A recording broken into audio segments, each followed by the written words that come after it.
So I'm not gonna ever disqualify a lead until I've asked those 3 questions. My goal is to try to understand if they're even interested in selling. Let's not assume that it's not a lead. The single greatest skill you can develop is the ability to stay in a great mood in the absence of things to be in a great mood about.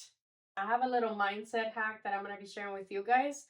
And then we're structuring these sales calls, guys, where we're doing scripting and role play one week, and then we're doing call reviews the next week. So what I'm expecting from you guys is the days we're doing call reviews, I'm gonna actually update the calendar and show call review versus, role play and script days. So I want you guys to submit your calls. Just have them ready and then drop it in the chat and we'll play them. So maybe save them somewhere, have them ready, and then when we come on these calls, we'll review them. That's how I'm gonna be able to get you guys better feedback, because you're emotionally invested because it's your call, you did it. And then I find that the best way to coach you guys on sales is to do call reviews. We do this every day in our business and it's been like the biggest game changer. So make sure you guys are recording your calls. So today is call review day. I know Adam has a call. Does anybody else have a call that they want to look for or find? And then what I can also do for you guys is, if you have team members that are also doing these calls for you, like maybe Rob, you have people that are qualifying your leads on the front end, you can bring those calls as well, and then I can coach your team on like what to say, what not to say. So obviously, if you guys have any sales questions or anything that you're working on, I can answer those questions. So we'll have some room for questions and then we'll get into call reviews. So is anyone working on anything that you want to ask me about, that you're working on in your sales? Any questions, concerns that are coming up for you guys? What's up, Rob? So I've been doing the paper leads thing now. I've got two of them going sources, That's but I noticed that it's almost like maybe I'm making the assumption that I can tell right away that they're not really interested in like the cash lead. Like I got one the other day and the guy was like, I didn't. Well, I have 2 questions. One is this: as soon as they answer the phone and the conversation starts, like the script doesn't really. I don't. I get way off the script fast, and I don't know how that happens. But part of it too is like the guy I talked to a couple of days ago. He's like, yeah, no, I'm just seeing what's out there, and I'm like, I don't even want to go through the whole script. Like, and so I know that's not unique. I'm just curious, like, what 2 things. One is, what do I do when I like? Maybe part of it's my fault because I don't want to spend time going through the script when I know that they're just, you know, not even really interested, and then also what you do with people when they're like that, just like, I'm just seeing what's out there. Yeah, Like, there's no stress or anything. yeah, those are really great questions. So in the school community, Rob, there's objections that are like initial call objections. I'm going to be working on this weekend on a couple things for you guys. I'm going to create an agent portion of just agent scripts for you guys. So expired, FISBOs, and pre-qualifying. So that script that I have, I'm going to make it more like agent centric. And I'll have a separate subsection for you guys that are agents to help you guys out. So remember, Rob, the first half of the conversation is just about qualifying and disqualifying. And then once you acknowledge that it's a lead, then you can go into that longer conversation. Because if they're not a qualified lead, then it doesn't matter, what you say. So I would say check your beliefs is like the first thing, because a lot of times we assume just because someone's like, I'm just looking, or what's your offer, that it's not an opportunity. And what I've learned is it's just a natural reaction that prospects have. So you'll hear that over and over again with those type of leads. It's like when you go to the store and you're there to buy a jacket, and then the salesperson comes to you and tells you, what are you looking for? And you're, oh, I'm just looking. Or what did you come here to buy? Oh, I'm just looking. The same is true with these types of leads. Their automatic response is just, what's your offer? So the first thing would be like the mindset piece is just knowing that 90% of them are going to say that, and it's your job to qualify and determine if it's a lead or not. So you have to get through that initial resistance. So here, to give you like actionable things that you can actually look at, I'm going to share with you in the classroom portion where that's at. Let me share my screen. So here in the objections portion, so I split it into different parts for you guys. Here where it says objections at the initial call, these are all the objections you're going to deal with first, Rob, before you get into an actual conversation. They don't want to give you a price for the right price. This one, what you just said, is very similar to just curious. So if someone says they're just curious, my goal is to try to understand if they're even interested in selling. So I'm like, hey, that's fine. Is there any reason you would even consider selling? And then you get into that conversation. If you go back to qualifying, the first 4 things I need to know really early in the conversation is there urgency? Like, do they definitely need to sell? Is there motivation? And then what's the price that they want? Those are like my first 3 things that I'm qualifying. So for those types of leads, is ask those qualifying questions quickly and then get into the process script. So what does that sound like? I'm just curious. Okay, is there any reason you would even consider selling the property? Oh no, you guys called me. So, I just want to know what your offer is. Yeah, that's perfectly fine. Like, did you maybe have a price in mind?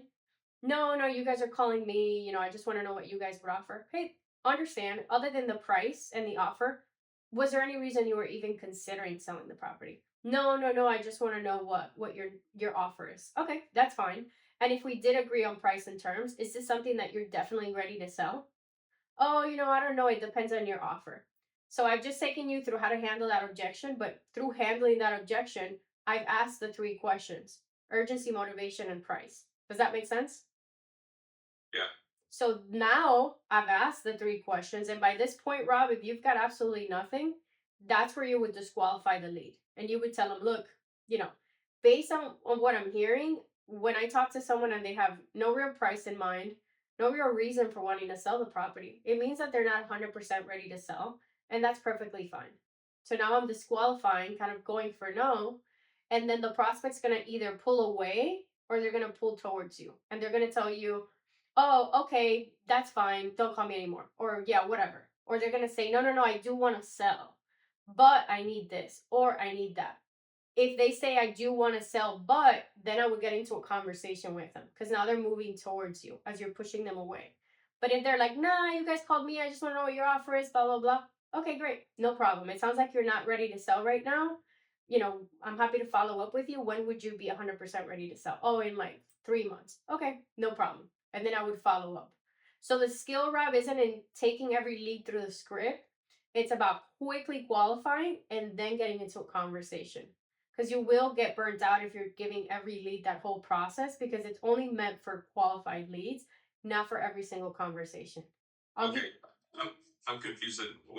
When when I get a paper lead, fresh paper lead, and I haven't talked to them, and it's me that's gonna call them, which script am I going through then? It's the process script, but the process script only applies for leads that you've qualified already. So what I would do for those paper leads is I would use this extended script, and I can script it out for you so it's easier for you to understand. But like, I'll give you an example. I'm actually going to script it out for you to simplify it, but this is how I would handle it. Hey, Rob, I saw you just submitted your information that you're interested in an offer for 123 Main Street. Great. So let me show you where my script goes. So I tell them, hey, our process is super simple. I just need to take 5 to 10 minutes to find out specifics about the property condition. Then I'll take the information back to our partners, and then they'll let me know if we're interested in making you an offer and what the number would be. Sounds good? Great. Hey, just out of curiosity, I know we're actually looking for a property to move forward with in the next 30 days or so. If we did agree on price and terms, is this something that you're definitely ready to sell? Yes. So I'm taking them through my script, but what's going to happen, Rob, is that prospects are going to give you objections at the beginning of the call. And you have to overcome those objections before you can get back on track. So what could happen is the prospect says, hey, I saw you just submitted your information about an offer 123 Main Street. Is that correct? Yes. Yeah, what's your offer? So now they're giving you an objection. So you have to handle that before you get into the rest of the script. Because until you've overcome that objection, you can't go into the next part of the process. Does that make sense? Oh, yeah, okay. So what's happening is they're throwing you off your game because they're giving you objections. So handle the objection and get back on track.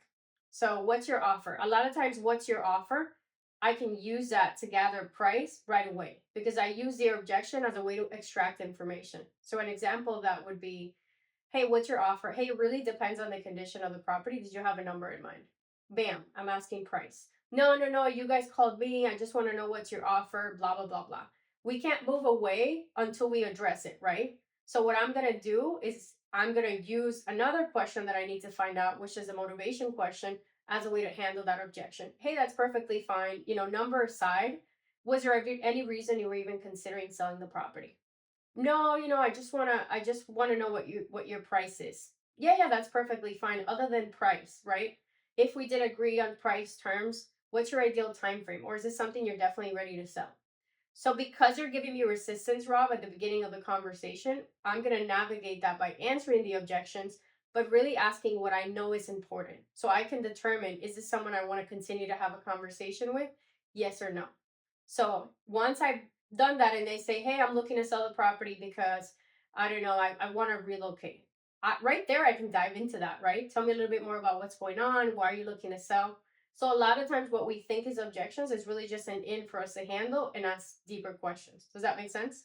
So then I do use the process script. I have the same one that you have, but I use that in conjunction with Objection handling. the objections. Okay.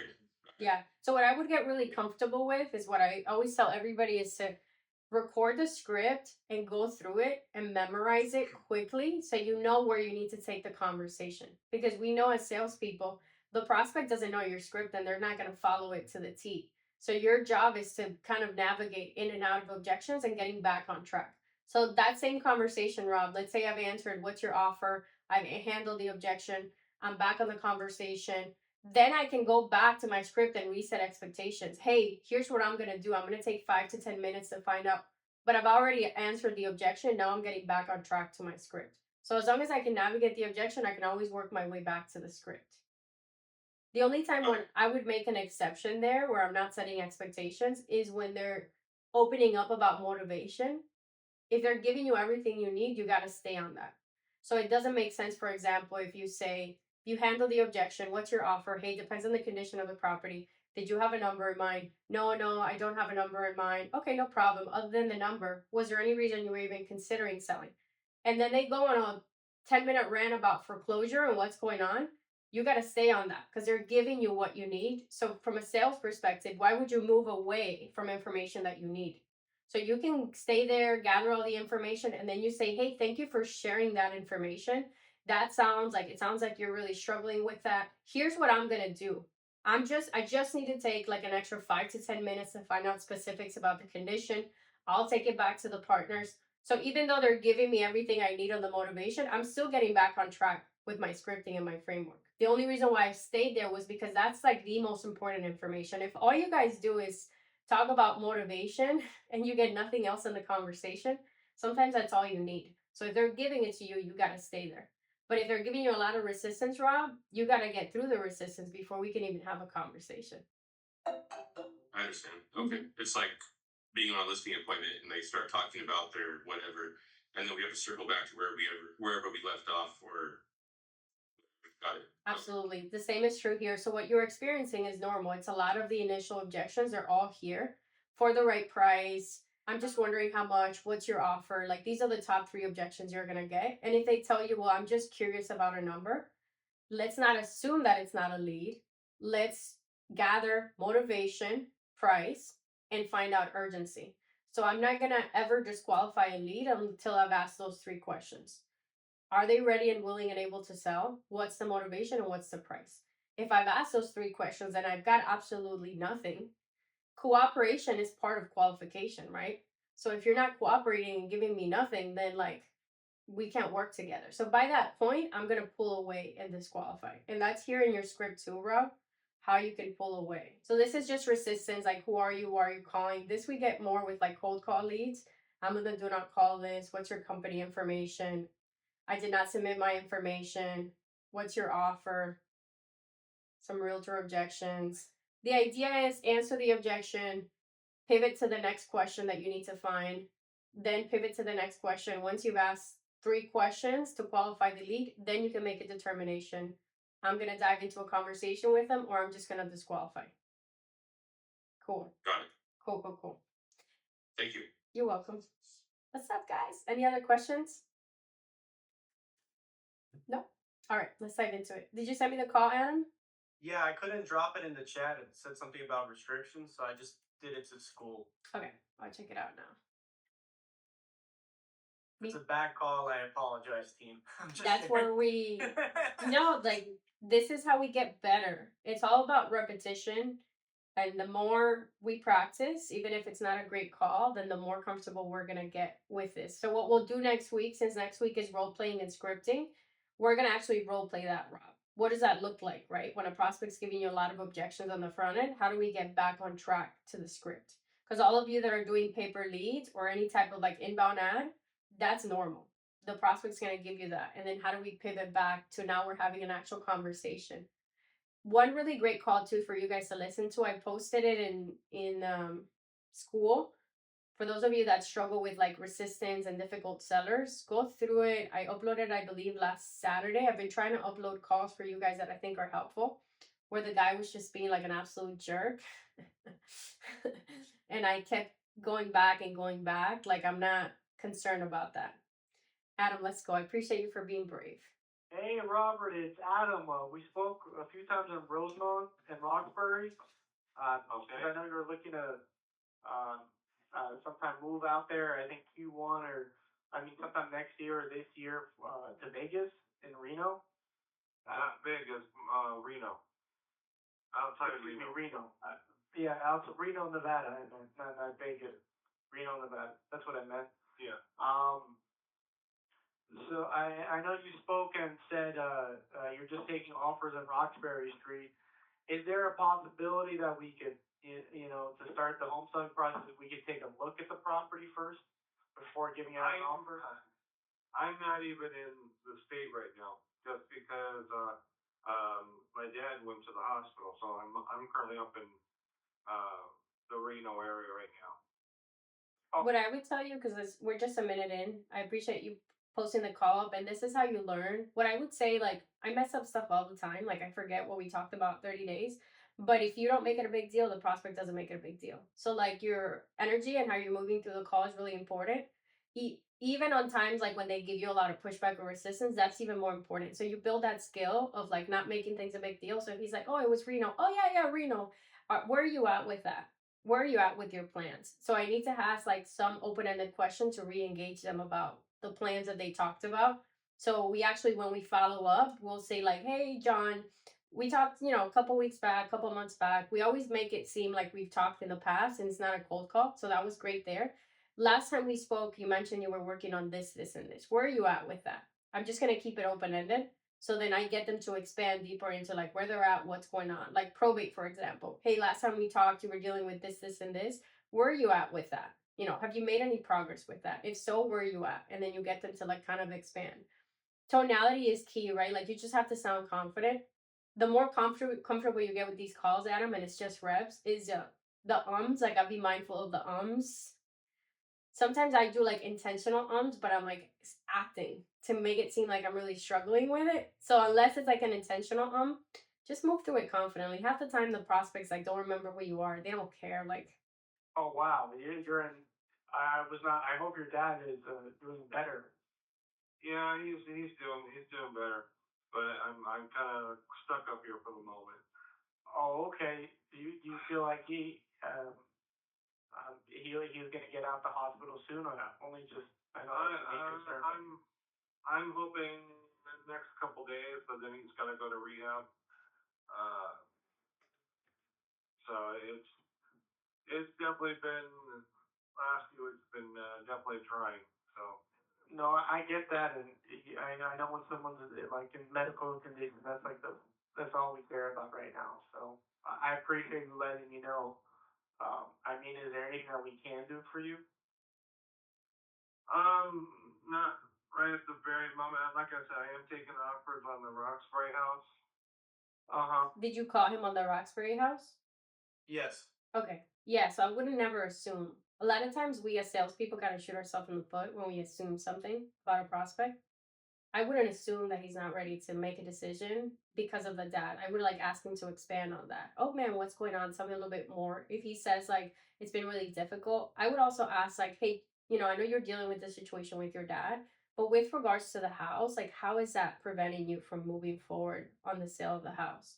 Because it's not clear to me. I want us to like stop it people pleasing with these sellers. Like he doesn't know who you are. He doesn't care. We don't have to be overly nice. We're like private investigators. What's going on? And anytime that something doesn't make sense or is not clear, instead of assuming, I'm going to ask a question around that. I'm not sure. So with probate, for example, a lot of times they'll say like, oh, I can't sell the house because of X. And I'm like, okay, can you clarify how is X situation kind of keeping you from moving forward on the sale? And now I'm getting clarification and I'm moving the sale forward. I'm not saying like, oh, because you're sad right now, you can't sell the house. I'm like getting them to dive deeper and deeper. Maybe the reason that they need to sell the house is because they're sad. So you can't shoot yourself in the foot. We fall into like wanting to people please these sellers and like, no, we're not. I'm looking close to the 300,000 mark. Yeah, the 300,000. I would start entertaining offers on my other house, but that one's gonna be probably close to 450. So basically, both houses for 750. 300 and 450. Yeah, and there's no possibility like when you come back to take a look at either one of them. So we No, Adam, we don't care. We don't want to look at these houses. If I can get you really optimized where you're doing this over the phone, then like that's my goal for you, right? Because a lot of times you were creating resistance by wanting to look at the house versus just moving the sale forward. Because it sounds like he's open to offers. What I would do as an agent is I would be like, hey, look, that's great that you're open to offers. I actually have a couple different options available. One is a cash offer because I have investor partners that can provide you that. And the other one is, selling it on the open market. Which one of those two options are you leaning more towards, or which one would you want to explore? And if he says a cash offer, bam, take him towards that route. If he says, I want to get the most money possible, okay, what does that look like? And then bam, you go towards the listing route. So it's just about kind of giving them an in, but you're creating resistance by wanting to go and see the house. The reality is if it's a good number, you can give him an offer over the phone. You don't need to see the house. Ouch. Yeah, it still depends on when I'm gonna get back. I don't know just yet. yeah, that makes sense. And you don't even have like a timeline because everything is kind of backwards. Do you see how it's becoming an objection for you? Versus I can come in, give him an offer over the phone and try to put a deal together? Yeah, all I know is that It was just the price was too high at 300. That's why. Okay, so then we need to get into a negotiation or just asking some questions around the price and what's important for him. So it's very vague right now. Like I'm just looking for offers. I want to understand, is he looking for retail or cash buyers? Like which direction does he want to lean towards?